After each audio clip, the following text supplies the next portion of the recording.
Great. Thank you so much for having me today. Our organization, Environmental Health Trust, is a scientific think tank.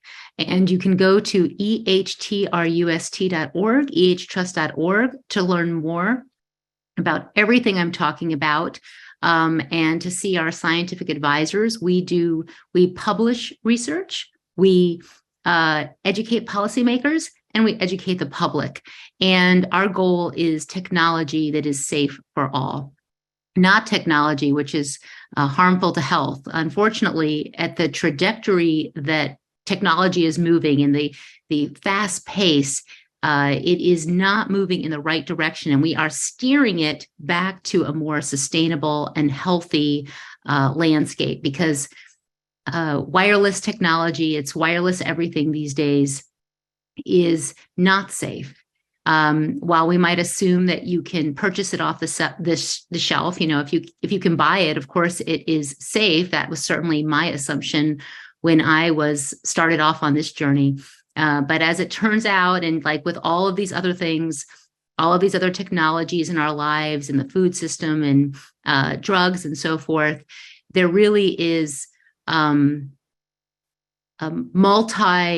very powerful industry and an ever-growing science that indicates that we need to take a step back and ensure safety before we move forward. So I'm going to show you my slides now, and let me just share them with you. Okay, so I'm going to talk about wireless today.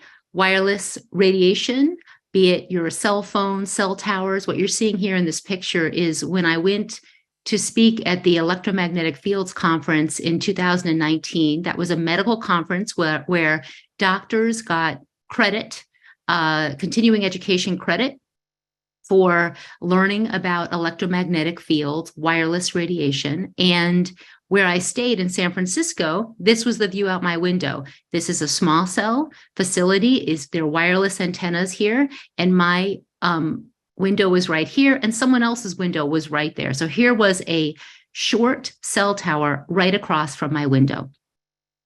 Now, you can't see it, you can't smell it, you can't taste it, but cell towers, small cells, 5G, all wireless antennas, they emit microwave radiation, but at very low levels, not enough to heat your tissue. Obviously, microwaves can cook and they can heat things up to where you can taste it. It's hot, it changes the tissue when you cook meat, for example, but these levels are much lower than what you would find in a microwave oven.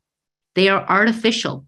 They are not natural waves that you find, although there are natural microwaves and radio frequencies. These are very different. A wireless signal is an information carrying wave. There's data on the carrier wave, which is pulsed. It is digital. You might hear it referred to as radio frequency radiation. It is a kind of non-ionizing radiation, meaning it's not atomic radiation or nuclear radiation. It doesn't immediately impact the cell in the same way. It doesn't directly cause, you'll often hear, well, it's non-ionizing, so it's not harmful. But actually, non-ionizing radiation can have impacts at the cellular level, making changes in biochemical changes, which do have an impact, do have a health impact. So I'm going to talk to you about cell towers, devices that are in your home. And this is a lot of material, so thank you for bearing with me. And I'm really excited that I'll be speaking on the panel to also answer more questions. So first, what emits wireless radiation? I talked about towers, and I'm going to show you some more pictures of cell towers and so forth and small cells. But in our homes, we also have not just the cell phone, but also wireless phones like cordless phones, earpods, Bluetooth, laptops, computers, your Wi-Fi router. In schools, there are access points. They look like Wi-Fi routers, but they're access points. You have a printer, which might be wireless, video game consoles, tablets, anything that's wireless, and there's so many more, of course, now in smart homes, anything that's wireless emits radio frequency radiation. Now, unlike the United States, several countries are actually moving forward with awareness programs on wireless and electromagnetic fields. So this image, and I did overlay some words here for us, is actually from the French Polynesia government awareness program on electromagnetic fields. And it has a video where they have this woman with a cell phone and they show how the radiation is sort of coming out. They have a video game console, Wi-Fi router, and then they have pictures of the kitchen with the cordless phone, the handset, the smart light, fridge, sources of electromagnetic fields in your home. And they educate the public on here are some sources and here's how you can reduce exposure. I'm going to talk about all that, but I'm going to start out with what we're talking about, some of the policy issues, the legal issues, the liability issues, and then talk to you about how you can reduce exposure. So right now, we're actually almost past 5G deployment. We're amidst heavy 5G small cell facilities being deployed all across the United States and the world. So here's two examples of what is called a small cell, even though there's really nothing small about it. You have a light pole that might have antennas fixed to it, or poles that are going up in front of homes in neighborhoods. The 5G network is really a marketing term used to promote the idea that neighborhoods and local communities should give their rights of way away to allow these structures to be put in front of homes, schools, businesses, workplaces. And the Federal Communications Commission estimates over 800,000 new wireless sites in the United States alone. And that's millions of antennas because each site can have several antennas on it. In order to, what they say, to tie together the Internet of Things, those are smart devices, all of these, self-driving cars, machine-to-machine communications, drones that may be needed for delivering prescriptions and so forth. There's all kinds of wireless networks that are being designed that industry says requires all of these new short cell towers, or also there's macro towers, tall towers that are being put into communities. And worldwide, we're talking about millions of cell tower bases in countries across the world, with 500 billion devices expected to be connected to the internet by 2030. And of course, there's more mobile phones than people in the world. And there's more than bathrooms, than public bathrooms. And no end to, what age a cell phone is given to a person. It used to be, I remember when, certainly most of you on the call, I hope, remember when, it would be unheard of to give a cell phone to your teenager. This was for adults, for workers, for if you had an important job that required a phone. Now, children are being handed cell phones, their first cell phone, their own cell phone, and 10 is the median age to give someone a cell phone. So this is a picture that was sent to me we are sent pictures all the time that look like this with cell antennas right in front of windows. And it was sent to me with the question, is this safe? I'm getting headaches. Tell me, what should I do? I'm new to this issue. So this is a small cell, quote unquote, small cell right in front of the bedroom window of this man who sent me the picture. What you need to know about small cells is these antennas emit frequencies, which are low, mid, and high band radio frequencies. They're both 5G technology, but also a lot of these are actually emitting 4G because 4G is a backbone for 5G technology. And of course, these antennas with these quote unquote 5G networks are being put closer to homes, schools, and workplaces than ever before. It used to be that antennas were on cell towers, on mountaintops, are far from where we lived. Many communities, of course, have setbacks that don't allow tall cell towers right near homes, but now we're getting them right in front of homes. So here is a quote unquote small cell. You have an equipment box that might be on the pole as well. Sometimes those make noise. They also block sidewalks. Here's a facility that's right up on this 3-level home. And in fact, as I heard about it, one of the rooms on this building is all set up with equipment, with electrical equipment to power this antenna. Since 2004, the International Association of Firefighters has officially opposed cell towers on their stations. And you can go online and read their statement and their opposition, where they say that they won't allow these antennas on their stations until there is a study with the highest scientific merit and integrity on health effects of exposure to low intensity radio frequency, microwave radiation, until that is conducted and it's proven that such sightings are not hazardous to the health of our members. And they say that because many years ago, there was antennas that were placed on fire stations in California, and the members began to develop neurological issues. And there was a press release, there was a lot of media on this, and they have lobbied since then in opposition to cell antennas on their stations or near their stations.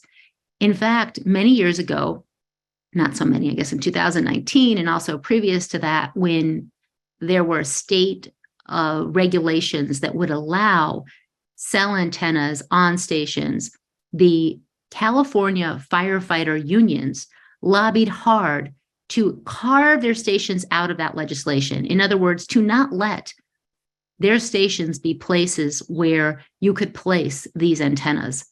And they were actually successful. They were able to stop their stations from being places where you could fast track 5G towers in California. And what I'm going to play for you now is actually a video of a 30-second ad that they put together in San Francisco when there was a very local action that would have allowed these antennas right in front of fire or on fire stations. Oops. This one, I've got. Start it again. Firefighters living and working beneath cell towers like this one have gotten sick. Headaches, extreme fatigue, memory loss, and brain scans show that firefighters exposed to toxic RF radiation experience cell death, ALS, Alzheimer's, and Parkinson's disease. Now, the Los Angeles County Board of Supervisors has approved cell tower installations on fire stations in neighborhoods like yours. Call the Board of Supervisors and tell them to stop the cell towers now. And that's just one of many organized efforts to slow down, to stop cell towers from being so close to where we live, work, and play. In fact, there was a bill in 2019 in California that would have fast-tracked 5G small cells across the state.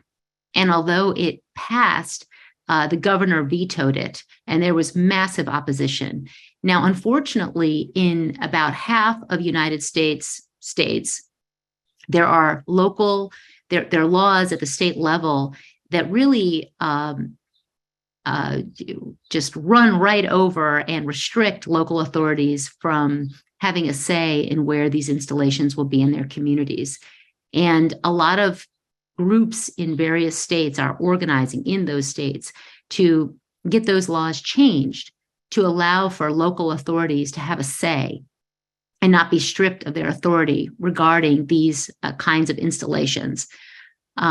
So you want to check what state you're in and what the laws are regarding 5G and small cell facilities, and also connect with local groups to see what they are doing and what the strategy is to ensure a safer communities. So let me show you some pictures of some of these quote unquote small cells that are being put in front of close to where we live, work, and play. So here is an antenna on a street light.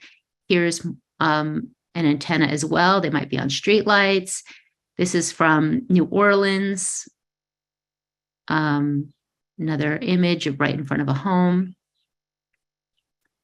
These are in New York City. I'm going to be talking about New York City. A lot is going on in New York City right now on this issue. So you'll often see this kind of image, right? I think it's quite noticeable, but some people say, well, this is getting it to look, as part of the architecture of the street. And this is an image from the New York City Information Technology and Telecommunications Department. This is an image from a study by some top experts in the world looking at measuring the radiation from these kinds of installations. So here you have a street light, and they put these colors to represent the intensities of what is coming out. So you can sort of see where there is a main beam, the darker colors coming out, and then it gets less. Still very much there, but not as much as in the main beam. And of course, if you have a building right next door to one of these and there are windows, that's closer exposure and a higher level of exposure. So we are getting these all across the United States. Here's another image of one going up in a neighborhood.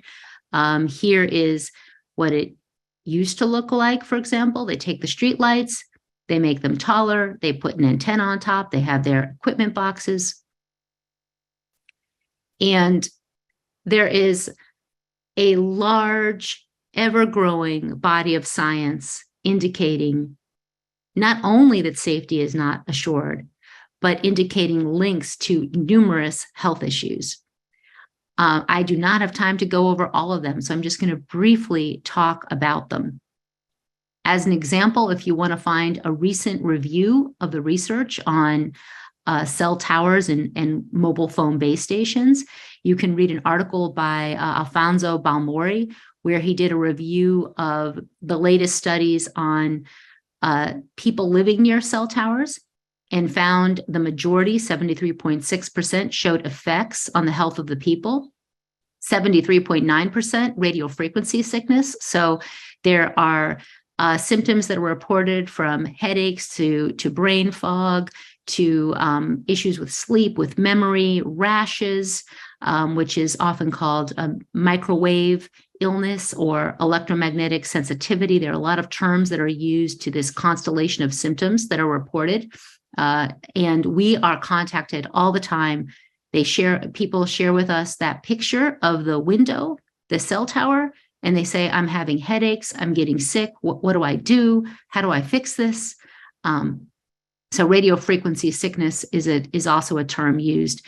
76.9% cancer, 75% changes in biochemical parameters. And there's a lot of studies where they've looked at changes in the blood as well.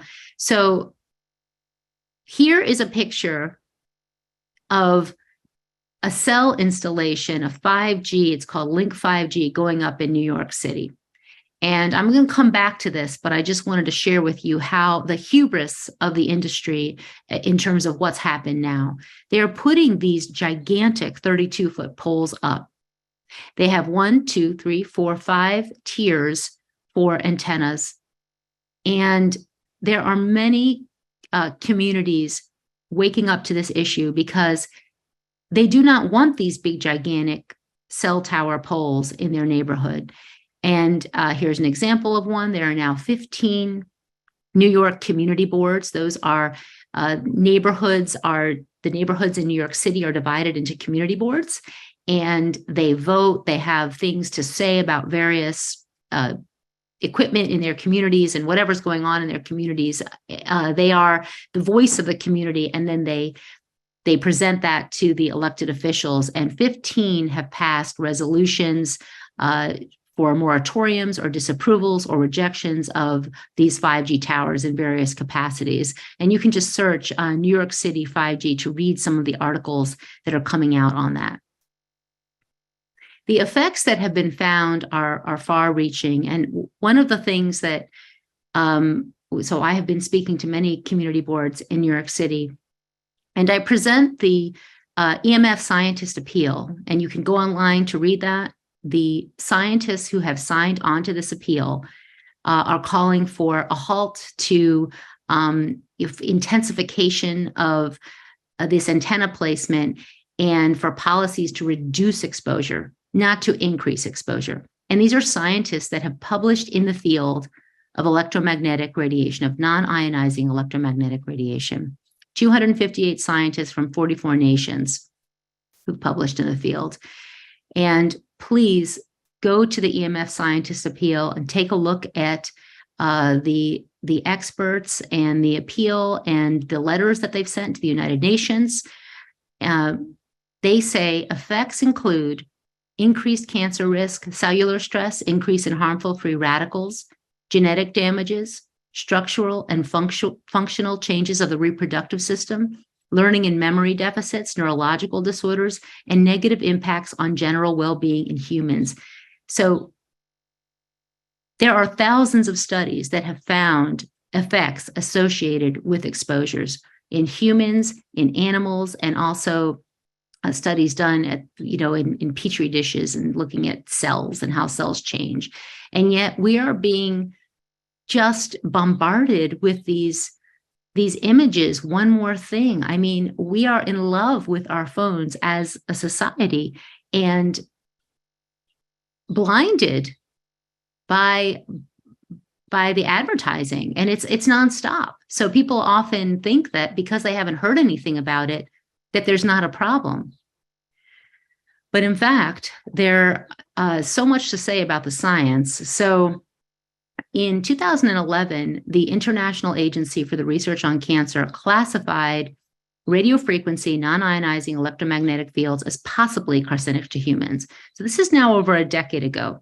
And that was because of studies on, they looked at animal, human, and cell studies, but there were links between associations between people who use cell phones for long term when they had the cell phone near the head that developed brain cancers and tumors on the side of the head where they used the phone, when they used it heavily for long term. Heavily was defined in these studies as over 30 minutes a day, long term over 10 years.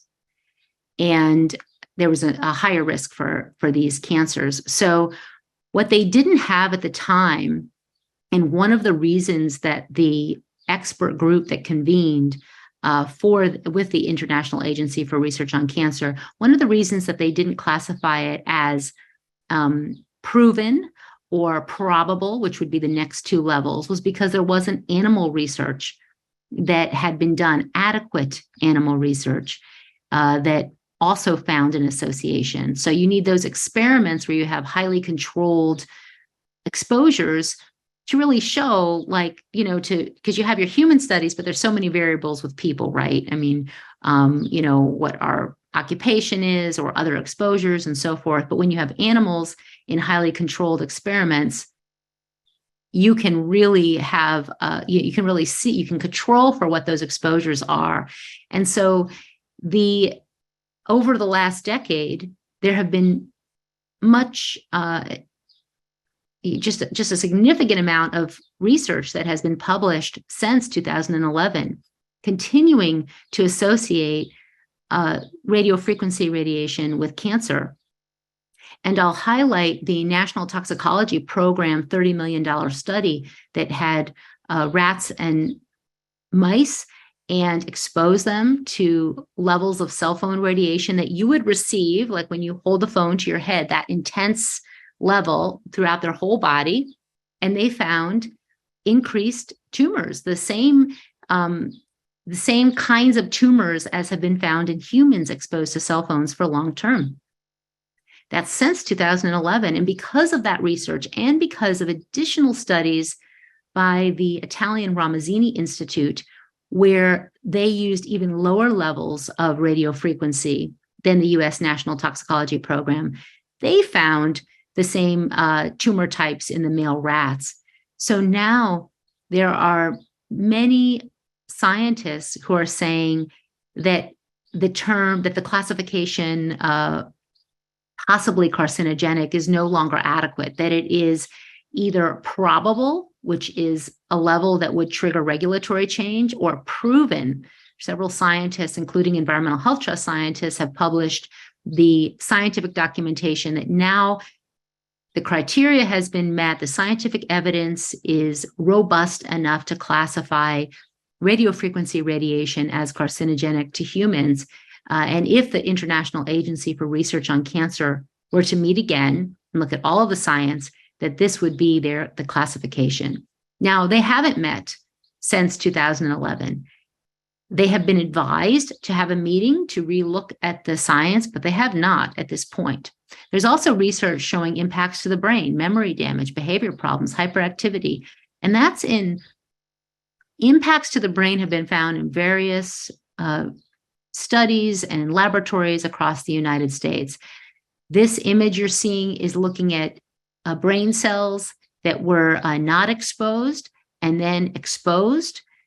Research has found damaged brain cells in animals exposed as adults and prenatally. Impacts to the blood-brain barrier have been found. And what that means, so if there is changes to the blood-brain barrier, then the toxins, the chemicals we're exposed to every day have more of the ability to get into the brain, which is, of course, where they can do a lot of damage in the brain.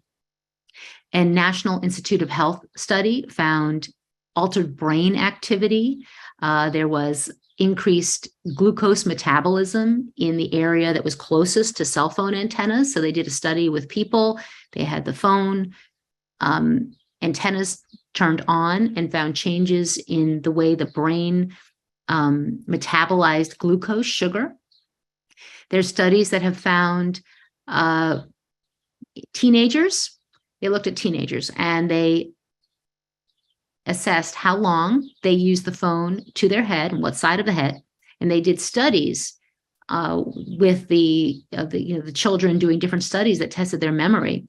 And they found after 1 year of heavy cell phone use, those kids that used the phone up to their head had damaged memory after a year in the ones that were the highest users of the phones up to their heads. There's Yale research that looked at animals and rodents and found decreased memory and hyperactivity in offspring, in the offspring of the mice that were exposed when they were pregnant. And they've done studies on pregnant women and the babies and found behavioral problems that were related to those higher levels of cell phone use in the mothers or in the children as well, and hyperactivity. So you might ask, how did this actually? I've got a mouse. So, how did we get here? What are the limits that protect us? Does the government what are the safety rules that are even in place? Well, many years ago, there was a robust research program. The EPA, the military, the Army, Air Force, there was research going on about wireless radiation for radar, and limits were set. In fact, thresholds, like what was harmful, the idea of how could this harm us, were set way back many, many decades ago. The limits that we have, which were set by the FCC in 1996, are based on small animal studies. They had rats, mice, and small monkeys, and I am talking about a handful of animal studies that were done in the 70s and 80s, where they took these little animals, these little mammals, they put microwave radiation, they exposed them to microwave radiation at very high levels for under an hour. Not long-term, not low-level long-term exposures. And they had what they call the colonic temperature. So they were taking the temperature of the animals, and they had trained these mice and rats to press a lever when they wanted food. And when they stopped pressing the lever for food, the engineers and the scientists said, well, that's the level of harm. They've been overheated. They're not getting food, even though they're starving. And that's the level at which there is harm from microwave radiation. And that's how the levels, these thresholds were set many, many years ago. In 1996, the FCC adopted limits based on those studies and said, these are the limits for wireless 5G and telecommunication systems moving forward. These limits that were set by I'm going to talk about the FCC a lot, the Federal Communications Commission. They have not changed since 1996. They are not designed to address biological effects. They are not designed to protect against cancer, for example, or headaches, or anything that might potentiate, like if you have cancer and you're trying to live a healthy lifestyle so that that cancer doesn't return, or so you go into remission and so you stay healthy. This is not about protecting against cancer. These limits are just about overheating tissue, as were done in those antiquated studies many, many years ago. They are not designed to address long-term exposures. Our FCC limits are based on exposures that were under an hour. They are based on the assumption that if you overheat tissue and you put all of this heat really intensely, that is how harm happens. And they certainly were not designed to address the current way that we use technology, the real world exposure that we have of not just cell phones, but smart devices and laptops and computers and, Wi-Fi printers and cell towers right outside your window. And they also were not designed with consideration of children's vulnerability. Children have more sensitive brains and developing systems. They are more vulnerable. There is a body of research showing the increased penetration of radio frequency into the brain, the absorption into the brain. And also, your brain is still myelinating. We know that children are more vulnerable to wireless radiation. So in 2019, the FCC came out saying, we have decided, after looking at all of the science that's been presented to us, there was in 2013, I should just backtrack for a minute, just to give you the sequence. The FCC asked, what do you think about these limits to the public, to the federal agencies? Should we change them? Are they adequate? Are children protected? And for many years, they had an open record where you could submit comments and science and recommendations. And then in 2019, they said, we don't need to change these limits. They're fine.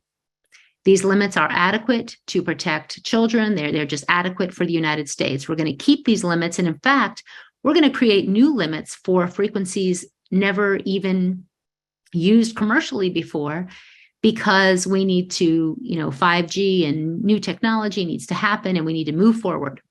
So our organization, Environmental Health Trust, as well as other organizations and individuals, and I personally sued the FCC for ignoring thousands of documents that had been sent to them. We sent them the science on cancer, on impacts to children, on headaches, on behavioral issues, on damage to memory and reproduction. There were, in fact, over 10,000 pages of scientific evidence, policy recommendations sent to the FCC, to the US government, recommending a change to the limits that we have on what is allowed, what is allowed for the public to be exposed to from cell phones, cell towers, and so forth. In 2021, the US Court of Appeals for the DC Circuit, second highest court in the land, made a decision that the FCC had failed to adequately review the record that was presented to them. So it was a favorable ruling in our case, Environmental Health Trust et al. Versus the FCC. The wireless radiation limits, that determination to keep those limits, that determination was considered arbitrary and capricious by the court judgment.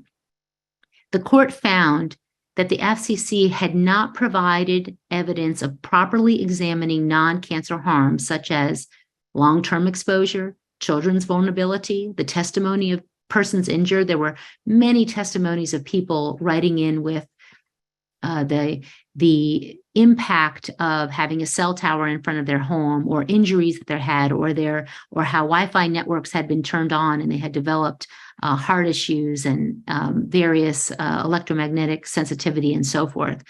That was all ignored by the FCC. Also, the FCC had been found to have ignored the impacts to the developing brain and the reproductive system, and they had completely failed to address environmental effects, impacts to wildlife. So the FCC was ordered to address those issues. That was in 2021. We're now in 2023, and they have not responded. There's been no response by the FCC to the court order. The FCC did not appeal to the Supreme Court, so this judgment stands, and we await the FCC acting. We are actually calling on the FCC to reopen their record to allow the new science since 2019 in, to properly develop safety limits, because what happened was when decades ago in the 70s and 80s, actually in the 60s, 70s, 80s, and early 90s, the Environmental Protection Agency, the EPA, they were developing limits for wireless radio frequency radiation, and they were abruptly defunded in 1996 when the Telecom Act was passed.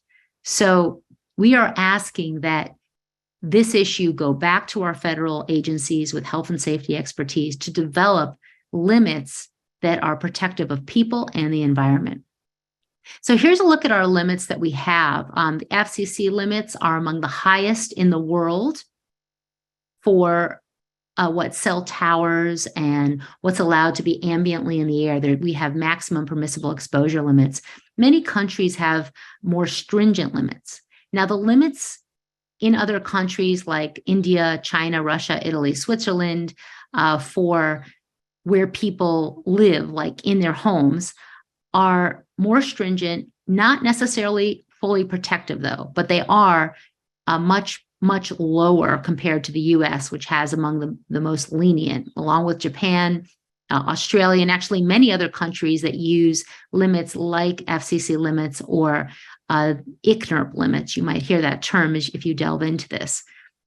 Now, Switzerland, for example, has ICNIRP limits, but when it comes to certain situations, such as inside apartment buildings or schools, they have a more restrictive limit. And there's actually many countries that are similar, where they have more protections in place for what they would call vulnerable areas, where children go to school, nursing homes, hospitals, or where you sleep at night.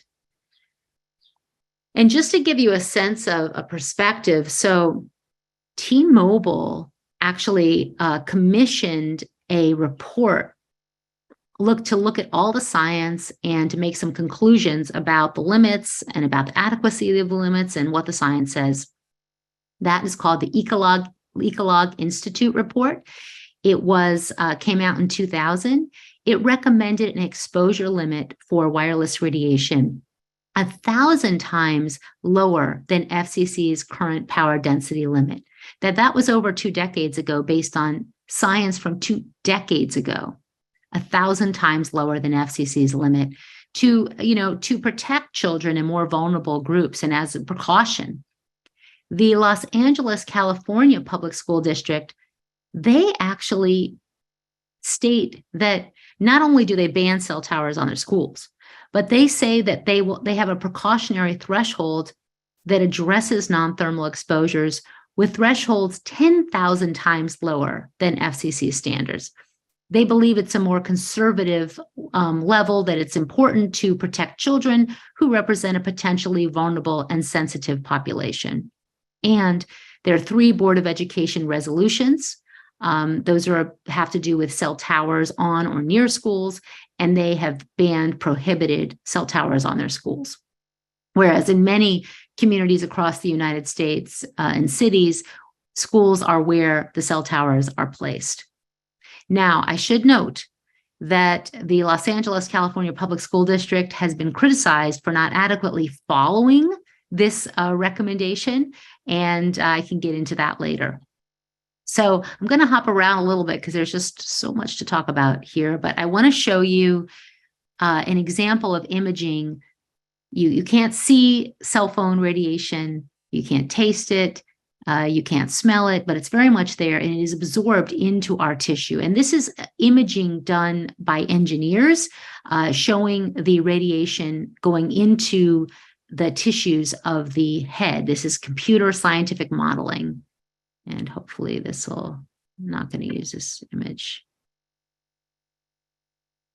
And it's actually slowed down in order to, these are graphics that are done that engineers use to see what is the rate of absorption into various tissues into the brain, into the skull, into the skin, into the different regions of the brain. So here the antenna is here, and this is a slice, if you could just slice right through the head. So it's very much here, and they can simulate it. And actually, let me show you. This is Brett Bocock, and I'm actually going to, I think I should play this. He presented in San Francisco to support the city of San Francisco having an ordinance called the Cell Phone Right to Know Ordinance. Although it passed, it was not implemented because the wireless industry sued to stop implementation of this ordinance. But and this is a pretty powerful image. This is my brain on a cell phone. Okay, so you can see there's a baseball-sized tumor, and right here, right exactly where the antenna goes, and then for 20 years. So if anyone has any doubt, it's not a matter of if, it's a matter of when you'll get one of these if you put a cell phone up to your brain long enough. It's just that simple. That's what I'm learning here. And I was an early adopter of cell phones because I was in commercial real estate, and I started in 1988, right when they came out. And I was real proud of the fact that I had a cell phone, and didn't realize I was actually a guinea pig as well as the rest of society is right now. And I didn't sign an acknowledgement of that, nor has anyone else who's used a cell phone, that we're all guinea pigs basically in society. And this is probably the biggest it is the biggest human experiment in the history of the world, because it's never been possible to have so many people all doing the same thing across the globe. And I want to show you some of the newer data. In 2013, Leonard Hardell of Örebro, Sweden, a really widely respected physician epidemiologist, confirmed the brain cancer risk is greatest for those who started to use cell phones before age 20. They have a 4 to 8-fold increased risk of malignant brain cancer within 10 years if they start to use a cell phone as teenagers. Basically, I think it's my moral and ethical duty to inform other people who are not in the know on this issue, as I wasn't for 20 years. so Brett sadly passed away several years ago, but he has testified and spoken out so many times, and you can go to our YouTube channel at Environmental Health Trust, ehtrust.org, to see him speaking about this over and over again, getting his story out. And he's one of many people that have developed tumors after heavy cell phone use. He used the phone all the time, and he talks about the years and years of use. He was an early adopter for cell phones, and that is why we do what we do. We have, I talked about how limits are outdated. There's other ways that the regulations we have are just so out of date. And that is, if you look at this picture, it's how we test cell phones. The way we test cell phones is, it's irrelevant to protecting our health. They have this head, which is filled with a liquid supposedly to simulate the brain. They put the phone up to it, and then they take the temperature in the brain. This is how cell phones are tested. Now, obviously, brain tissue is not a homogeneous liquid. And also, this is testing for heating only, not for other effects. It's antiquated, outdated. It's part of our lawsuit against the FCC was about how phones are testing. And worse than that is that phones are not tested touching the body. There's actually a torso. Oh, I should mention this about the head. It's the head of a 220-pound man, not a child. And this is another one of many issues with how cell phones are tested. Also, they don't, when you're in a laboratory, that's not a real world exposure, right? So when you add metal into this, you might have metal filing cabinets, or you might have an earring, or you might have metal in your body. Then the radiation interacts differently, and there can be hot spots. There also are hot spots just in real live brains. They've done studies on cow brains and shown that hotspots can develop because there's thicker and thinner tissue, and the electricity, the electrical component moves differently through real brains.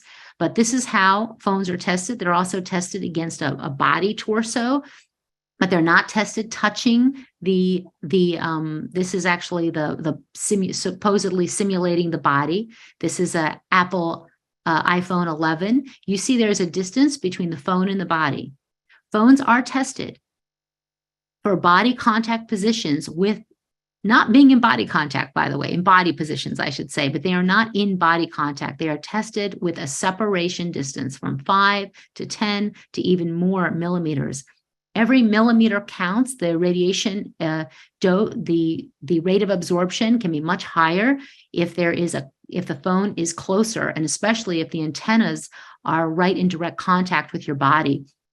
And what the French government tests found is that the majority of phones they tested when they came out, they've done hundreds of tests at this point, and they found that the majority of phones exceeded government limits when the phones were tested in body contact. Here you're showing how they typically are done. And when they're done close to the body, they exceed limits. Over 3 times European limits. And actually for US limits for cell phones, which are a little bit different than Europe, it can be up to 11 times, and that's published research. So if you go deep into the manual of your phone, you will see that it will say, actually, under regulatory and safety regulations, that body-worn testing, SAR testing, SAR is has to do with the SAR test that I showed you, this one here. Just so you know what SAR is, if you run into it when you go into your phone and try to find this. They say body-worn SAR testing has been carried out at a separation distance, and this is for the Samsung Galaxy Z Fold 3 5G of 1.5 centimeters.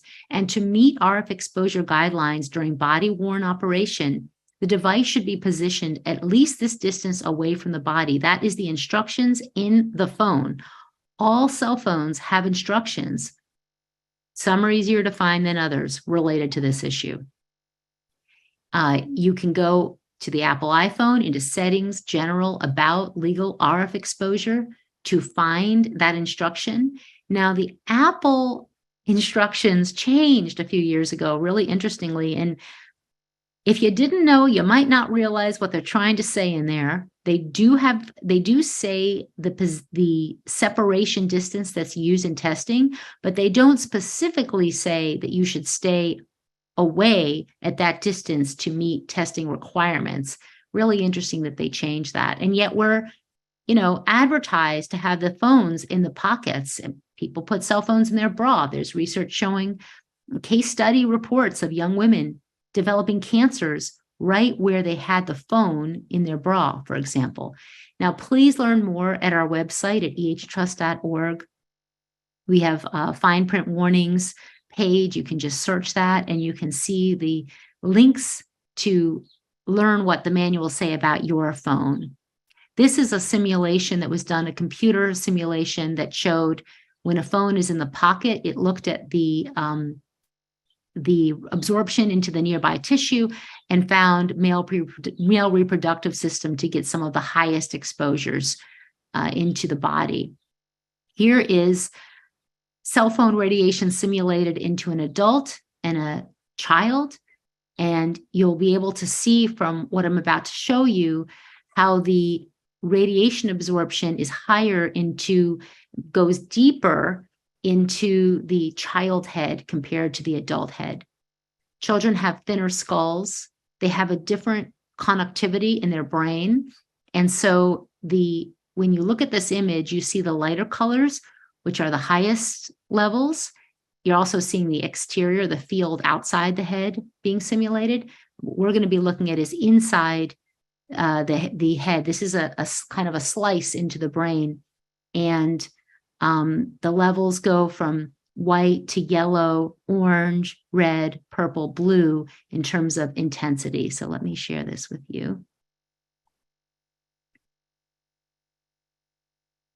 And what published studies have shown is that children have a deeper penetration, and they absorb proportionately more into various tissues compared to adults. They have 2 to 3 higher times cell phone radiation exposure into their brain proportionate to adults, 10 times higher radiation absorption into their skull proportionate to adults. This is simulating a phone in front of the eyes like you would have in the virtual reality, where you put the phone in that apparatus in front of your eyes. And they've also looked at absorption into the eyes and found doses which can be 2 to 5 times higher into children's eyes compared to adults. And of course, children will have a lifetime of exposure compared to adults. I got my first cell phone when I was pregnant, so I was 30, and I got it for safety, supposedly. I thought it would keep me safer, which it did not, has not. But I didn't start when I was baby. And yet this is typical, right? We've got, this, and this was me. I had my baby and I had the phone right near my baby's head, right near my baby's, who I always carried on my chest. In fact, there was a pocket right here in the carrier I had for both my daughters, and the phone would go right in that pocket along with the diaper. And I would go around for hours like that, unaware of the science, unaware that there were 0 pre-market safety tests for long-term health effects that were done on phones. And here's an advertisement by AT&T. Just as an example, you have the device on the lap, you have a little cell phone resting right here, merry and bright. Yet there are over a dozen governments that say and have web pages dedicated to this. Children should reduce cell phone radiation exposure. They say that. They explain that. And they don't all say that the science is clear or proven. What they say is that children are more vulnerable and they need to be protected. And here's another image of something, you just go outside and I see this everywhere. And this phone is emitting radiation, and some of it is going into the body of the child when you see that in real life happening. Now in France, which has a number of laws in place, and I'm going to kind of go back and forth between what other countries are doing and what the United States is doing or not doing in this case, but they passed an order, a ministerial order in 2019, so that when you get a phone, it has information in it which says to use in areas of good reception, meaning not when there's like just one bar, because actually the radiation can be higher coming off the phone in times like that. To use a hands-free kit or loudspeaker, meaning speakerphone. And they say that children and adolescents should limit their calls. And it says specifically, keep radio equipment, meaning wireless equipment, away from the stomachs of pregnant women. And then they have another sentence that says, and adolescents, keep it away from adolescents. And yet this is typical, of course, right? Now, what you need to know too is that cell phones have antennas, which can be located at this point. There are many antennas on every cell phone, all the new cell phones. They'll be at the bottom of the phone, the top of the phone, the side of the phone. They had at one point, the whole exterior of the phone had an antenna on it. Here's the SAR, the radiation absorption rates from a Wi-Fi tablet near the head of a child. And this is showing the pattern off the tablet. And this is showing the absorption into the head of a 6-year-old child, simulated with computers. And we have all of this online at Environmental Health Trust. You can, ehtrust.org, go online, see the research that has been published. And these are more computer simulations. This is looking at a laptop on the lap with the antenna here showing the radiation pattern, coming off the laptop, and also looking at the absorption into the body. And yeah, this is typical. No one's warning us. The companies certainly aren't. The federal government hasn't done anything. There's been no update. There's no review by any federal agency, which I'll talk about. Now, this is a website we put together, healthytechhome.org, so you can learn how to reduce exposure to cell phones and wireless in your home. The first thing you want to do is assess, what do you have that you are surrounded by that emits wireless? Because you have to know where it's coming from in order to know how to reduce or mitigate those exposures. Wireless smart TV. You can actually turn the antennas off of the TV if it's connected with a cord, so that you don't need that wireless connectivity. Wireless headphones, use non-wireless headphones. Don't have your cell phone right up against your body. You want to use a regular phone more, a landline phone, corded phone, which does not emit radio frequency. Be aware that wireless wearables, smartwatches, fitness devices, they emit wireless radiation. Virtual reality, wireless keyboards, everything that's Bluetooth, wireless router, your home cordless phone, that emits wireless radiation as well. Wireless mouse, cell phone outside. You need to know what's in your environment, and then take the things that you can easily to replace them with safer tech. You also can turn things off at night. One of the quickest things that we recommend for people to do is to turn things off at night that you don't need to have on. It's make your bedroom a sleep sanctuary, a low EMF sleep sanctuary. There's no reason to have everything on all night long, especially when you're not using them. And then start to learn how to reduce exposure and to eliminate exposures in your life. Now, just in sharp contrast to the United States, where it seems like wireless is everywhere and there's nothing we can do, and the federal government gives a thumbs up. This is a campaign in Cyprus a few years ago where they actually had the public buses with these full back of the bus ads that say, "Don't irradiate me, learn how to protect me. The radiation is possibly carcinogenic." And you can go to the website, it's in Greek but translated, and learn how to reduce exposure. And this is aimed at parents to protect children. There are communities with large setbacks for wireless installations. So you want to check what is the rule, what are the regulations in my community or city, town, in terms of where these quote unquote small cells can be placed. Shelburne, Massachusetts has a setback of 1,500 feet between the antennas and the homes or schools. Copake, New York, 1,500 feet.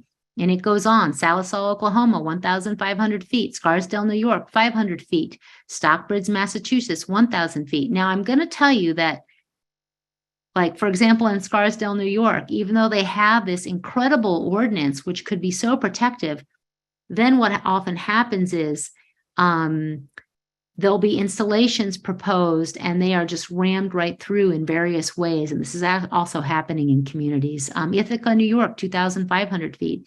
And these setbacks are sometimes considered preferred placement. So we prefer that they are set at this distance.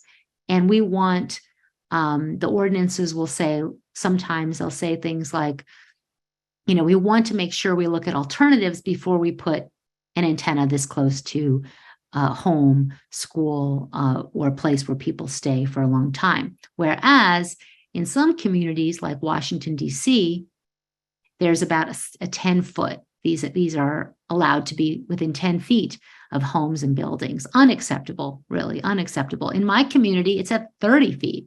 Unacceptable. But what happened is, and what happens across the country, is that the US FCC limits are put forward.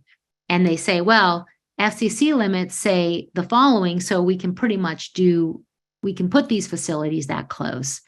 It's egregious, really.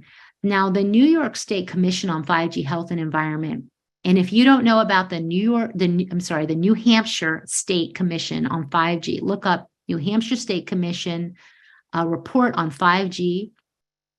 There was a commission that was created by legislation that looked at the issue for a year. They had expert testimony from scientists, from policy experts. I testified, as well as scientists and physicians on the issue of cell tower and wireless and 5G radiation. And they concluded that these antennas and these wireless poles topped with antennas needed to be 1,640 feet from homes, at least. They also have 15 recommendations, which I highly recommend you take a look at, such as replacing Wi-Fi with wired networks in schools, having phones designed so that the radiation would be less on the phones, especially when near the body, just that the federal government address the issue and develop limits that are more protective. And I'll talk more about that, because we really need to be looking at this issue, because the current situation is that we have cell towers close to right where we live, work, and play, right? So here is a high school, Wheaton High School, right near my community, just a few miles away from where I live. And here is the cell antenna, here is the school. And by the way, there were all these trees that were in front that ended up getting chopped down, which I'm going to be talking about, the impact to trees and plants and wildlife as well. Here is another school, Lane Tech in Chicago, where antennas have been mounted on this, I guess it must have been a chimney from the old days. There's schools in, this is a Park Junior High, but there's a bunch of schools in Michigan, in Detroit, where they have these antennas right there on the school buildings. They're using the schools as cell tower sites. Yet there was no pre-market testing for long-term exposure, no post-market surveillance for health effects. I mean, with drugs, right? Be it a broken system, there is supposedly a system for if you have a health effect or a side effect, that you report that to the FDA, whereas there is nothing like that in place for cell towers or for wireless devices. This is an image from New Orleans, where they have small cell facilities up throughout the city. Now, what our lawsuit showed is a complete regulatory gap when it comes to this issue of 5G and cell towers. There's been no systematic review of the totality of science at all. It hasn't been done. The FDA did a literature review just on cancer, just on cell phones, where it rejected some of the $30 million National Toxicology Program study findings. They said that they criticized the study and said that doesn't apply. They rejected many of the studies that showed harm, but they have not looked at headaches, memory damage, impacts to the brain. They haven't looked at wildlife. Just hasn't been done, not by the FDA, not by any or federal agency you'd think would be doing it, not the EPA, which was defunded, not the CDC, which doesn't have any staff that is researching this issue, even though if you go, there are websites on it, which, by the way, were drafted under the tutelage of a wireless industry consultant. The one on wireless wearables was, and on radio frequency was. We have that on our website. The American Cancer Society has not looked at this issue and done a systematic review of the evidence. There's been no risk assessment for health effects and no review of, looking at the science and comparing it to our FCC limits. It just hasn't been done. And the Department of Labor which used to be engaged in this many years ago, does not have staff that are researching the issue and ensuring safety for workers, which is a whole other critical issue that we are also focusing on. Now, some say, I'm showing you an image here. This is from a professor in Pittsburgh. She sent me this picture of the cell antenna right in front of her 3-story home as it was being put up. And she had to leave. She had to leave her home because she couldn't get that tower down. Now, there's a woman in, actually, there's several letters that we have from the FDA from parents that have written the FDA and said, can you help us with this? Because when they wrote their local authority, they were told that the FDA said that 5G was safe, that these installations were safe. And we have several letters online that basically say what I'm about to quote you with. So one mother, this is a California mother, wrote the FDA, and the FDA wrote back. Ellen Flannery, the director of the FDA Office of Policy Center for Devices and Radiological Health, she's an attorney at the FDA in January 2022, wrote back, the FDA does not regulate cell towers or cell tower radiation. Therefore, the FDA has no studies or information on cell towers to provide in response to your questions regarding the safety of the cell antenna in front of her home. Now, if the FDA is not addressing this, who is? Well, in fact, there is no health agency, no federal agency with health or environmental expertise addressing cell tower or 5G radiation. None. There is no agency, only the FCC, which states that it is not a health and safety agency. So it defers to other federal agencies for information regarding the safety in the health and science issues. However, there is no other agency to defer to because there is no one else doing this. And it is a egregious omission. It's such a lack of accountability. It's really no words, right? No words. So when I wrote the EPA on this, and I have several letters to the EPA, they're all online in Environmental Health Trust, and I asked them questions about the issue of cell towers and 5G and impacts to children and memory. They wrote me back the same thing in several lines with the answers to every question. I asked, when have you last reviewed the issue? They said EPA's last review was in the 1984 document, Biological Effects of Radiofrequency Radiation. The EPA does not currently have a funded mandate for radiofrequency matters. And this is the cover of their last report there in 1984, where they looked at and put together all of the science that they looked at. 1984 is a long time ago. Here we have an example of what's happening, right? This is actually a cell tower right on top of a building, right down the road on New Hampshire Avenue. And it's disguised, but it is cell tower antennas right there. Here's low-income housing in Michigan. A woman there wrote me, this is what her window, and she's got an antenna right outside of her window. And there's nothing that she's been able to do about it. She can't even get the data on it. They won't even give her the information on even what are the frequencies coming out of it. And she's really been struggling. So this is a environmental issue. It is a social justice issue. And some people are able to move and some people are not. There are, for example, in my community in Montgomery County, the majority of cell towers are on schools where there are kids with higher free lunch rates, higher minority populations compared to other schools where cell tower might be proposed, but it gets cut down immediately by the local neighbors or the community that opposes it, and they're listened to. Whereas in other communities, even when there's opposition, they can't stop these towers from going up. So it's a whole other issue that I talk about in a lot of other presentations that we have online. Now, I'm going to briefly dive into this huge issue which is the environmental issues related to 5G and cell towers. And there's a very important article that was published by Erica Rosenberg. She is a former FCC lawyer. She was the assistant chief at the Competition and Infrastructure Policy Division at the FCC for many years. She has retired, and she published an article called Environmental Procedures at the FCC, a case study in corporate capture.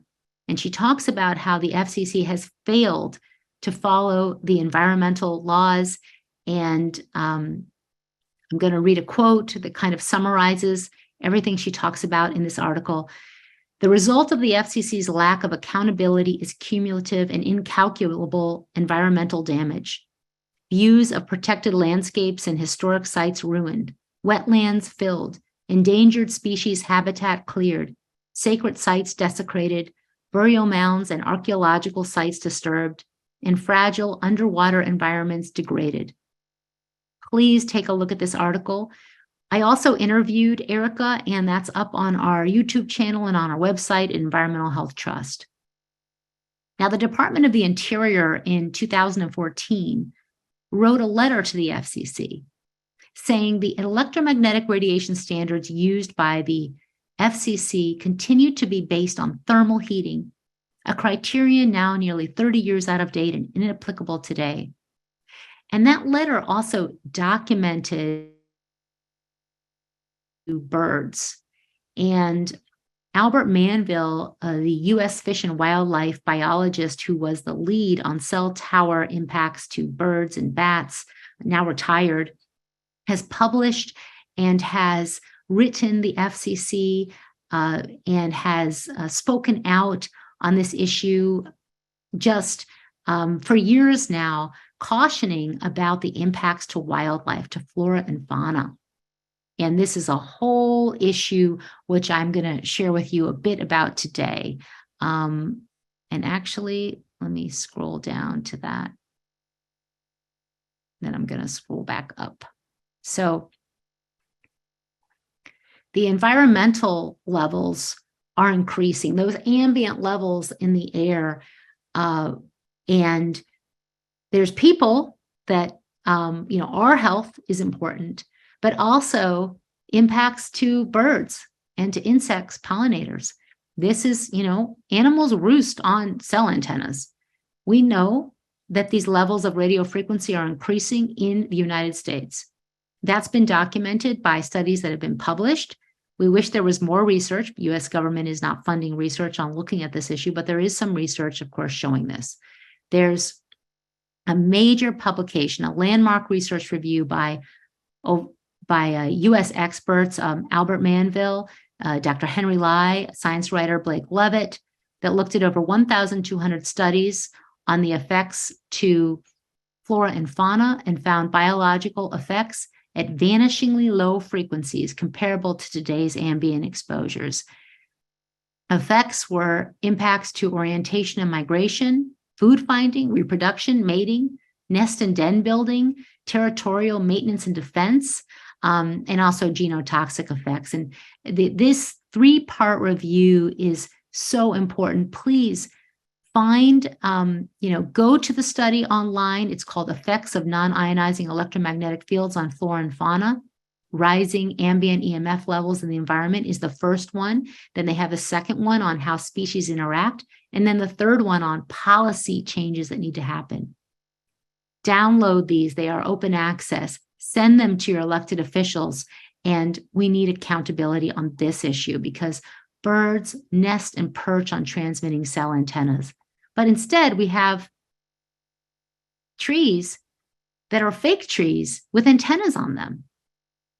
Just egregious. Published research on bees and on pollinators, they found impacts to the activity, motor activity, biochemical changes indicating stress, the induction of the worker piping signal, and that is in natural conditions. The worker piping signal announces the swarming process of the bee colony, or it's a sign of a disturbed bee colony. But when a study where you put a cell phone inside a hive and then one that's on and one that's not on. And they found the induction of the worker piping signal. And there have been studies showing decline in colony strength, and the queen egg laying rate impacts the honey production. And yet we have products that promote, Amazon Echo Dot kid speakers, wildlife, Save the Bees cell phone case. There's another honeybee cell phone case. So I'm going to hop back to where I was before to go back to this issue of actually sensitive areas, because I skipped over a section. I want to hit back because I'm reading some of your questions as well. So I want to make sure I address what other countries are doing. Many countries have schools and homes as sensitive areas. They don't allow cell towers near homes, or they have more stringent exposure limits, as I showed you in that graph. Chile, Greece, Israel, India, many locations in India, Switzerland, Turkey, and Belgium. And they also post the levels of wireless radiation that are circulating in the air, and they measure them. Many countries do this, not the United States. France, Greece, Turkey, Italy, India, Israel, French Polynesia, Croatia, Bulgaria, Tunisia, Switzerland, Bahrain, Iceland, and actually many more. We have on our website a section on policy where you can read all of the countries that are doing this. And let me give you an example. This is a website from Switzerland where they actually show the levels that they've measured in different areas. They have maps. You can click on the maps to see the levels of exposure. Here you have a picture from Senegal, where this is a car that has a measuring device on the top, and they are driving that car around the community, testing what the levels are, and then they post reports. Now, these countries might have a limit that's similar to the US, but at least they're measuring what the levels are. At least they're checking for compliance. Now, the way they check is not necessarily the best way to measure in terms of biological impacts, but it is so much more than the US. We do not measure what the levels are. The federal government has no field testing. They don't go around measuring, making sure cell tower sites are even compliant. In fact, they rely on the companies themselves to produce reports from their consultants about whether their cell tower sites are compliant or not.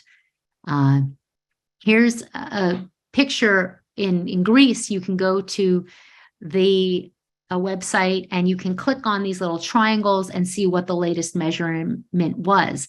They have 24-hour measuring of what the radiation levels are on sites throughout the country. And this is for several countries are doing this. Whereas in the United States, we're getting these gigantic poles, which are these 5G poles called kiosks by the city. And there is no measuring, no checks. In fact, we've requested myself and other organizations in New York City are requesting the radio frequency radiation measurements, not being provided them as to what will be emitted from these towers, what the levels will be, what will the levels be in the homes that are right nearby, what are the levels on the ground, and they have not been presented to us. I want to talk about this super briefly, but so importantly, as just an example of the hubris of the industry. So these 5G poles going up in New York City, they are starting with 2,000 of them throughout the city for the initial deployment. They're 32 feet high, set 10 feet from windows, living room, bedroom windows. They can even be closer. There's no limit on how close they can be. Here you can see a balcony right here, antennas right here. They have 1, 2, 3, 4, 5 levels for different types of transmitting antennas. And 15 community boards have issued moratoriums, rejections, or disapprovals, as I talked about. Here you can see how big they are. And you can also see these are drawings showing the how the antennas will be housed inside. In fact, the electrical will also be inside. So there need to be measurements for magnetic field exposures as well. Here's some more images of them throughout the city. Now, because of that, there's actually the elected officials in the state are taking action. I mean, people have just been furious. So there's a Senator Andrew Lanza put forward a bill to prohibit towers within 250 feet of a business or residence in cities with a population of 1 million or more without the owner's consent. This bill would make it S5123 so that it can only be approved, these 5G towers, if the community board approves and if there's a city environmental quality review that's been completed. In addition, Assemblymember Rebecca Seawright put forward a bill to establish a commission to study the environmental and health effects of 5G. In Maine, just looking at other states, there's a bill to study the effects on birds, bees, and insect populations and the effects of long-term exposure on children. There was a hearing on March 7th in a committee. You can go online to watch that hearing. There have been many other states that have put forward various bills. In Massachusetts right now, they have a bill proposed to recognize electromagnetic hypersensitivity as a disease impacting the population, to include it in the database that looks at different diseases in the state, and to create a registry with reporting. They also have a bill to establish a state commission to research the issue, like New Hampshire did, and one on best practices regarding wireless in schools to protect health and safety of students and staff.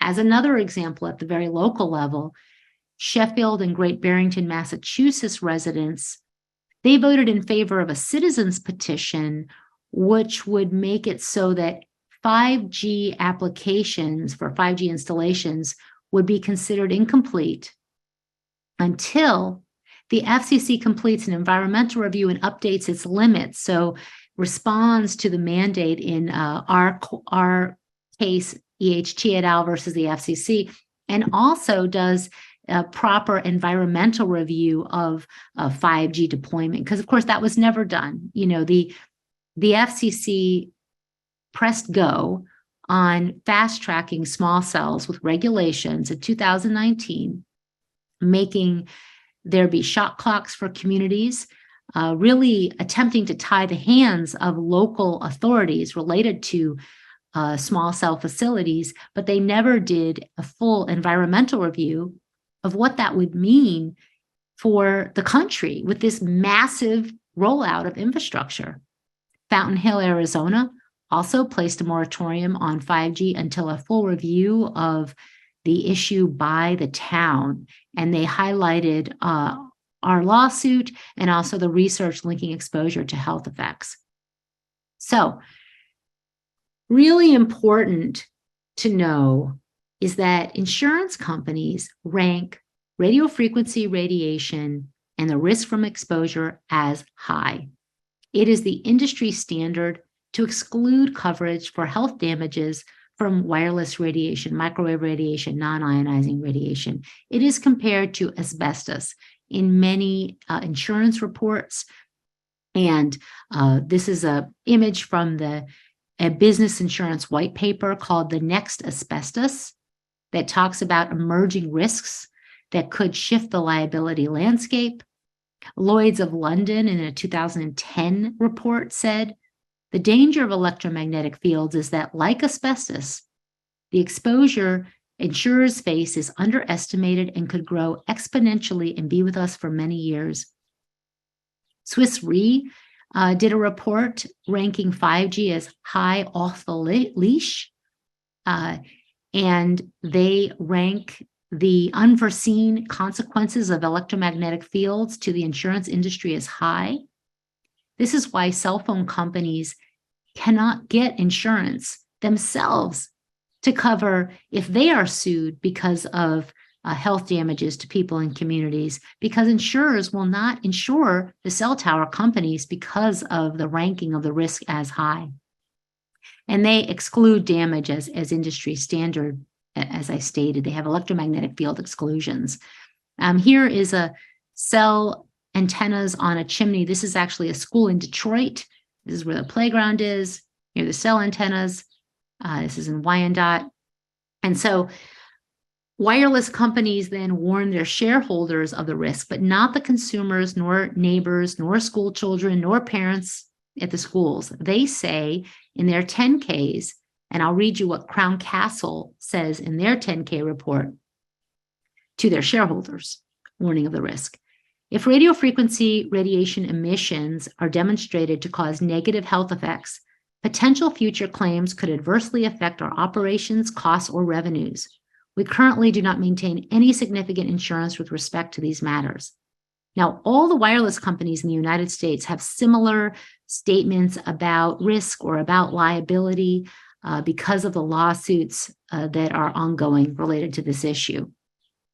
They warn their shareholders, but not us, the people. T-Mobile, for example, says, in addition, the FCC has from time to time gathered data regarding wireless device emissions, and its assessment of the risks associated with using wireless devices may evolve based on its findings. And this is in their 10K report to shareholders. So when they say their assessment may evolve, they mean that things may change in the regulatory landscape. Then they say, any of these allegations or changes in risk assessment could result in customers purchasing fewer devices and wireless services, could result in significant legal and regulatory liability, and could have a material adverse effect on our business, reputation, financial condition, cash flows, and operating results. So they tell their shareholders, but they don't tell the people living near the antennas about these possible changes. And in fact, these companies, they offer insurance to people for the phones, like if your phone breaks, where they define pollution as including magnetic fields, electromagnetic fields, sound waves, microwaves, and all artificially produced ionizing or non-ionizing radiation and or waste. So this is just an image from the Verizon mobile protection insurance. T-Mobile has it as well. Sprint had it. Many cell phone companies have these mobile protection plans you can buy, but they don't insure for pollution, and pollution is defined as including non-ionizing electromagnetic fields. So how did we get here? How did this happen?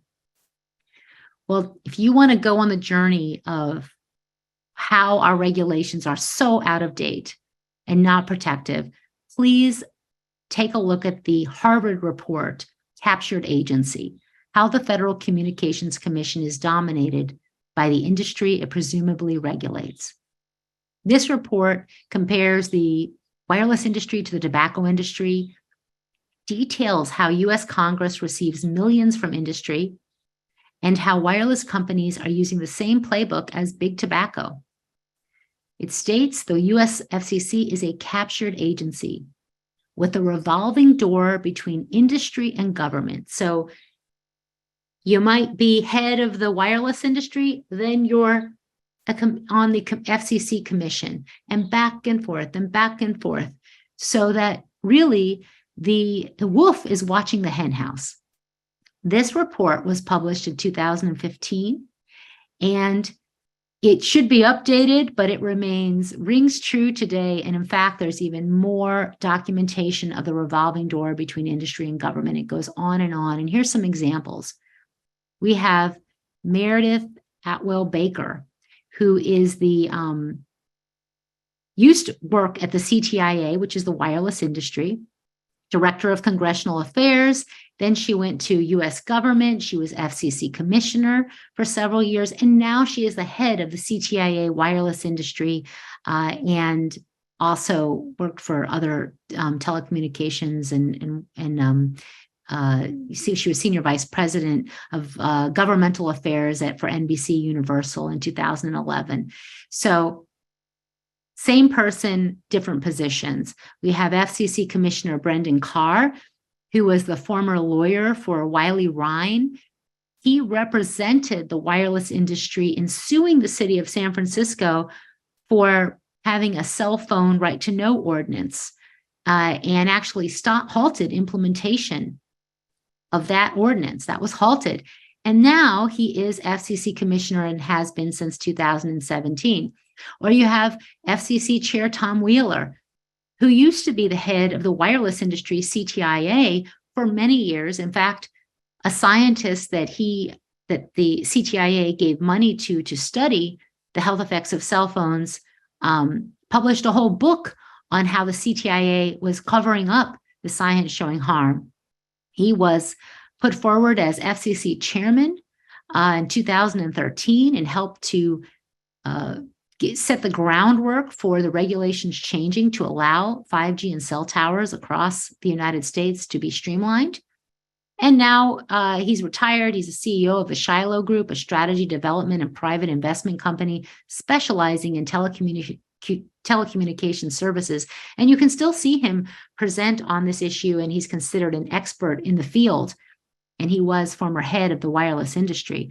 Or how about former FCC chair Ajit Pai, who took after Tom Wheeler? He was in-house counsel for Verizon Wireless, then went on to have various positions in the federal government, and then became FCC commissioner, then FCC chair. And it was under him that regulations were put forward to fast-track 5G across the nation. And now he's a partner at a private equity firm, Searchlight Capital, focused on telecommunications and regulatory issues. And he's on the board of EdgeQ that's also called 5G System on a Chip. The revolving door between the wireless industry and government is not just a United States issue, it is an international reality. You have, and pardon me if I say his name wrong, you have Thomas Barmueller, who was a member of the Austrian Federal Parliament for many years, focused on telecommunications, then became managing director of the Austrian Wireless Industry Association Forum Mobile Communication for many years. And now he's the director of the Mobile and Wireless Forum for Europe, Middle East, and Africa. Robert Giz used to be premier of the Atlantic Prince Edward Island, now president and CEO of the Canadian Wireless Telecommunication Association. Vittorio Colau, who worked as CEO of Vodafone, was on the board of directors of Vodafone and Verizon for many years. Then he became Italy's Minister for Technological Innovation and Digital Transformation. And once he left, he's back on the board of Verizon, 2023. Paul Fletcher, Chief of Staff for Australian Minister of Communications, then became Director of Corporate and Regulatory Affairs for Optus, which is a telecommunications company in Australia, and now Member of Parliament and Australian Minister for Communications, Urban Infrastructure, Cities and Arts. He served in that position for several years. You have Lieutenant General Dr. S.P. Kochar in India, head of ICT wing in the Indian Army, now Director General of the Cellular Operations Associations of India. It goes on and on and on.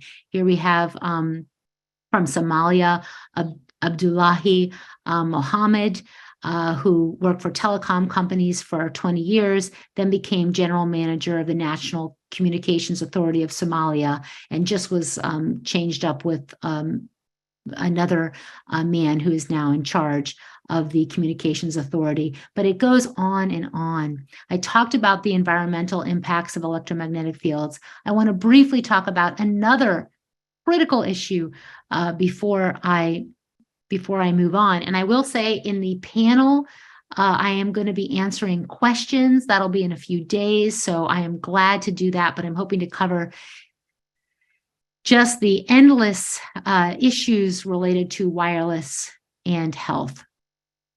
5G will increase energy consumption. There are so many white papers, industry white papers by the telecommunications industry on this issue. Although you're going to get per unit of traffic a decreased energy consumption, overall power consumption is increasing because of the 5G networks compared to 4G and 3G and so forth. And that's because of all of these devices, all of these, the high power of the antennas, and also the entire system is using more energy overall. The energy use is outswamping the energy efficiency gains that companies are working hard towards. There's an important paper by University of Sussex Business School where they looked at the embodied energy, meaning the energy of the production and getting the raw minerals, the manufacturing, the usage, the what you do after you use a device, where does it go, the e-waste and so forth. And they found unprecedented increases in the energy use because of the network equipment, all of the new devices, the embodied energy, and the increased consumer usage, how that outswamps the energy efficiency gains.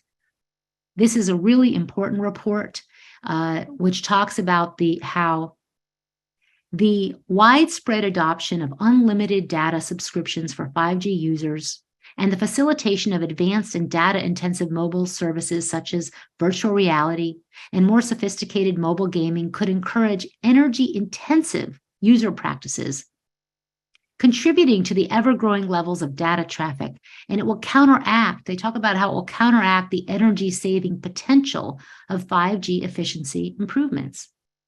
There's also research by the French High Council for Climate Report, the German Federal Environmental Agency, the Shift Report. We have all of this on our website. And yet, the wireless industry, this is an image from their new campaign about how 5G is fighting climate change. And here we have this Earth, these beautiful cutouts reminding me of children's books, a cell tower, sprouting plants. This is the CTIA wireless industry. Here we have Meredith Atwell Baker, who I shared with you before. She used to be FCC commissioner. She's now CEO of the Wireless Association, the CTIA. And here she is presenting in her dress with butterflies on the 5G 2020 summit about how 5G is going to help the climate and help the Earth. And here we are in need of accountability. So I realize my time is coming to an end, so I'm going to just conclude with a few things about what you can do and what's going on. There are many schools across in many governments and individual schools where they are removing the Wi-Fi or reducing the Wi-Fi exposure to children in schools. So this is a school in Italy where they had a ceremony, and you have this ceremony where they had all the parents are gathered as they take down the Wi-Fi router, and they put in wired facilities in St. Agostino, Italy. Wi-Fi is banned in kindergartens or restricted in classrooms for young children in France and Cyprus and French Polynesia, Israel, and there are communities like in Hospitalet, Spain, or Ghent, Belgium, where they are addressing this issue. We have all of that on our website. We believe that companies have a role to play. They can bring tech to market with hardware and software changes to reduce and eliminate electromagnetic field exposures. They can prioritize wired connections, and I'm going to talk to you about wires, where you can hook up your computer, even your cell phone, with wires, so you don't have to have the wireless antennas always transmitting. Here is my laptop connected with a wire, which it is right now. I have an adapter. Oops. Oh, sorry about that. And Ethernet cord, and I have the Wi-Fi off. Don't sleep with your cell phone. Just here are some things you can do super quick. Turn your cell phone off at night, or have it as far away from your bed as possible, not underneath your pillow, not near your head. Don't sleep with your phone. Disable the antennas on your cell phone when you're not using them. So if you're using Wi-Fi, you don't need cellular to be on. Turn off those unneeded antennas. And the Athens Medical Association, and I have some of the associations that have various recommendations, have that as one of their tips. Fewer apps means less radiation. Apps are always updating. And that means whenever they update, they are sending and receiving signals. So turn off those automatic updates so it's just not all the time when the phone wants to do it, so that you're not near the phone when it's doing that. And also turn off apps you're not using, because that way they're not continuously doing that. Minimize your wireless phone use. Choose a corded phone whenever possible. Make shorter phone calls with wireless devices. Don't have the phone next to your head or your ear. And actually, the Connecticut Department of Health, as well as the California Department of Health, have that as a recommendation to keep the phone away from your head. And Connecticut Department of Health says in its recommendations, scientists agree it is wise to reduce exposure to radio frequency radiation energy from cell phones whenever possible. Keep the cell phone out of your pants. Pre-download large files. Switch the antennas off to airplane mode. When you hand a child a wireless device, have it be on airplane mode with the antennas off if you're going to watch a video, so that you can pre-download the movie or whatever it is, or use the wire to avoid unnecessary radiation exposure.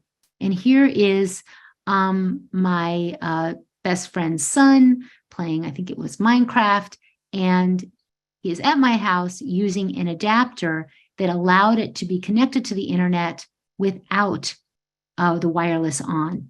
Now, there's all these other issues, right, of addiction and social emotional impacts from cell phones and wireless, which I would love to talk about had I more time, which is a whole other bucket, right? But if you're going to be using wireless or have a young person or child use it, please have the antennas off as much as possible. Go to our website, healthytechhome.org. We have information about simple steps you can take, to the hard steps you can take, to the science, to what different medical organizations are recommending. It's all online at healthytech.org and also at ehtrust.org. Sign up for our newsletter because we are getting out a lot of information on policy changes around the world. We have all kinds of fact sheets and downloadable resources that you can use in your community, letters that you can send to your officials, and so forth. And we are on YouTube and Instagram and all of these social media accounts, which, we question sometimes, but we feel that we have to use the highways presented to us to get the information out. So please connect with us because we have a problem and the problem needs to be addressed. And many hands definitely make light work. So I am going to stop my share and thank you so much. In my panel, I will be talking more and answering more questions. Again, every inch makes a difference with a cell phone. So don't have that cell phone up to your head. Don't turn it like this or this way. Don't put it in your bra or in your pocket. I'll show you what I have, which is, for example, here's an adapter. You can actually hook your cell phone up to adapters, connect it to an Ethernet cord. And just to show you how I do it, this is an Ethernet. I have my computer hooked up this way. It is fast, safe, very secure. And then I can actually do everything on the cell phone except for make a call. Actually, I have a landline phone that I make a call with, but you can go on anything you do with Wi-Fi, but on a cord, and you can turn the Wi-Fi off and still use a cell phone where you have Ethernet connections. So I'll show you a few other things. Actually, I don't have them attached right. So this is an adapter that can also be used for a tablet. I also have adapters for, this is for a USB that you can use for your laptop, and depending on what port you have. And we explain all of that in our website. So if you go to EH Trust or Healthy Tech Home, we have examples and pictures of all of this. Every step you take makes a difference. Again, nighttime is the best time to start. It's easy, it's simple, and you can start to then learn different tips and tricks to reduce your exposure. Again, our website is ehtrust.org. That's Environmental Health Trust. And I guess I have time for one question if you want to ask Yep. one, and then I'll do more at the panel. Thank you Thanks thank you so much, Theodore, for that amazing presentation. So, all right, so we'll open up the Q&A. But before we do, just make sure everyone knows how to connect to where we basically do the Q&A. So, this is how it works. We normally don't take questions directly from the chat. Instead, we ask everyone to raise their hand virtually. If you're not sure how to do this, you do is click on the reactions tab at the bottom of your Zoom window. Then click on the raise hand function in the menu that pops up. We'll then take questions in the order in which you receive them. When it's your turn, we'll unmute you and prompt you to ask your question. We ask that everyone keeps their question brief and on topic. In order to give everyone a chance to get their questions answered, we won't be taking follow-up questions. So let's get ahead and get started. So I see 2 hands already. Steve, what is your question and where are you from? Steve from New York. Looks like you've got a picture of my apartment building at the end of your presentation. It's a 6th-floor building. I'm on the 4th floor. When I take a look at my Wi-Fi connections, I'm surrounded with neighbors that all have very strong networks. And it seems a little futile, me turning off my stuff at night, because I think my stuff is weaker than their stuff. And what about the cell towers? And what do I do? And thank you so much.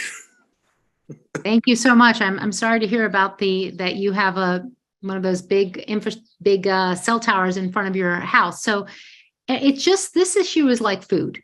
Everything we do makes a difference, and we can't eliminate everything, but it does make a difference with what you have in your home, especially if you have it close to your body. So cell phones near your body, wireless routers, wireless printers, all those devices in our home, anything you can do to reduce the time on them, there can be a very intense localized exposure from them near the body. However, when you have something outside of your window, that can elevate the level, full body level, quite substantially. We've had measurements done by industry. I think I showed you some of those pictures of the window with the antennas right outside. One woman sent the report from the company.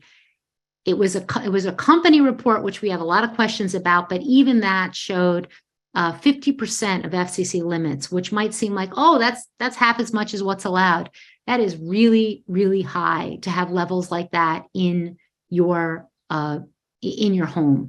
I didn't bring my meter here, but I can show you that, like in my home where I do not have a cell tower outside, I have almost 0 readings on the devices that I have that take measurements. I have 0.00% of FCC limits. So it really does make a difference. And those big, tall 5G towers that are up in New York City right now, according to the city, they don't have transmitting their 5G antennas or 4G antennas in them. They do not have those installed or on, according to what the city's told us. They will be having those in, however. And we don't know what the levels will be, but from our other measurements that have been done of other facilities, it will elevate the entire level quite high. So that is what I would say, that it is everywhere. And I'm told this, well, it is everywhere. What can I do? We're surrounded by it. And yes, it's just like any other thing. We're surrounded by bad food, air pollution. We still have to do something about it. And I know that when I made changes in my home, just as anecdotally, I decreased levels so substantially. I mean, I had a cordless home phone right in front of me in my office. I had the cordless Wi-Fi computer, which now I connect with a wire. It is easy to do. It is fast. And I have reduced my levels substantially from that. So anything you can do to reduce levels will reduce that time of exposure and reduce the intensity of that exposure overall. So we believe that this is the fastest growing environmental exposure ever. I mean, what has increased so rapidly in every area of our lives, from home, school, with every age group, children, teenagers, middle schoolers, adults, our elderly, everyone. There's no other environmental exposure that's so rapidly increased throughout the entire population in such a way, in the entire environment. And we believe that it is urgent that levels be reduced, not increased. So if that gets turned on with all of those antennas, we believe it will be quite substantial, actually. Thank you for that, Theodora. Next, we have Tanya. Tanya, what's your question and where are you from? Tanya, you there? Yes, I'm here. Can you hear me? Yes. Okay. My question is, can you show us again what the other end of the Ethernet cord is from the phone is attached to?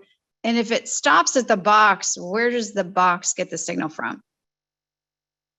Oh, that's a good question. So let's say we were doing a phone, and you could do this with a tablet or a computer, and you have to get the right adapter. So you have the adapter that goes in, because obviously the Ethernet will not go into your phone. Some computers, you can plug this right in. You have the Ethernet. Then you have the other end that goes into the router or modem. That generally, in many communities, though it's changing, actually goes into a wired connection. So it might be a cable, or it might be, I don't know, it depends on what company you have, but it goes through a corded, either fiber optic or cable that is in your neighborhood, and it attaches. That's how that works if you're doing all Ethernet. You do also want to turn the Wi-Fi router antennas off if you can, and we have all of that on our website on Healthy Tech Home. Now, what's happening right now is that the companies are promoting, they're saying cut the cord. This has just happened this year, really, a lot of promotion of this. They want you to have a modem or a piece of equipment that then attaches to the antenna outside rather than that wired connection. We promote wired and corded connections.